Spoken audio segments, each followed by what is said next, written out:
नमस्कार प्रणाम। हम सुशील कुमार प्रेमी जी रोल के बीच फिर से एक भोजपुरी कविता लेके उपस्थित बानी। जहाँ तक आशा बा कि यह कविता के रोल लोग बहुत सारा प्यार और दुलार दें लोग एकरा के आगे से आगे शेयर करें लोग। हमारी यूट्यूब चैनल सुशील कुमार प्रेमी बा, ऊपर जाई सर्च करी। रोल के बीच एक से बढ़ के एक भोजपुरी कविता हम परोसे के कोशिश करते हैं। एकरा के देखी सुनी, हम लिखे के फिर से कोशिश करिए। आशा जेकरा पर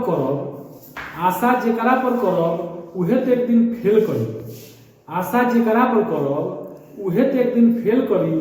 का तुहू केहू पर विश्वास करब, का तुहू केहू पर विश्वास करब उहे तो एक दिन खेल करी, उहे तो एक दिन खेल करी। जेकरा के तू बुझता रह सबसे आपन, जेकरा के तू बुझता रह सबसे आपन, परायो से बढ़ के हो जाई। लागी की तहरा साथे बा मुंह फेर के एक दिन चल जाई। लागी की तहरा साथे बा मुंह फेर के एक दिन चल जाई। मुंह पर खूबे बतियाई, पीछा में तोहरे खूब शिकायत बतियाई। मधु जैसन बात बतियाई, मधु जैसन बात बतियाई। तहरा साथे रह खूब सहानुभूति जताई, तहरा साथे रह खूब सहानुभूति जताई। लागी की जैसे ई तो अपने बा, दिनों में देखावत कुटिलता के सपने बा।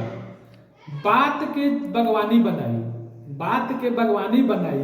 ओमे जहर के पानी सिंचाई, ओ फल से मीठा जहर खिलाई। ओ फल से मीठा जहर खिलाई, तब तोहके ओहमे फसाई। राते दिने तोहरे ला खूबे बुनत जाल बा, राते दिने तोहरे ला खूबे बुनत जाल बा। ई ओकर कुटिल मधु के कमाल बा।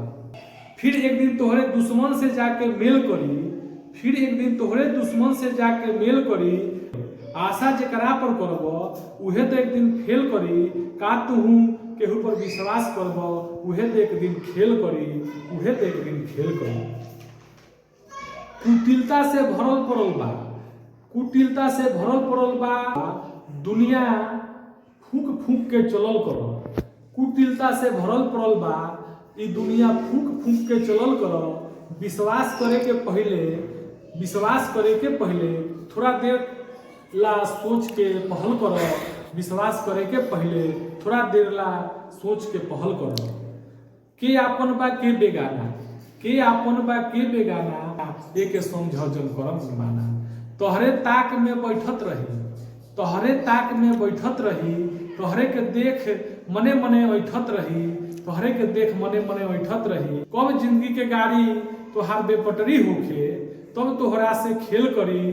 तोहरे साथे रह के तोहरे दुश्मन से मेल करी, तोहरे साथे रह के तोहरे दुश्मन से मेल करी। आशा जेकरा पर करब उहे तो एक दिन फेल करी, आशा जेकरा पर करब उहे तो एक दिन फेल करी। का तुहू केहू पर आशा करब ए प्रेमी जी, उहे तो एक दिन खेल करी, उहे तो एक दिन खेल करी। नमस्कार प्रणाम। हमारा सुशील कुमार प्रेमी यूट्यूब चैनल बा, ऊपर जाई देखी। एक से बढ़ के कविता रोल के बीच मिलता देखे के। धन्यवाद, नमस्कार, प्रणाम, आदाब।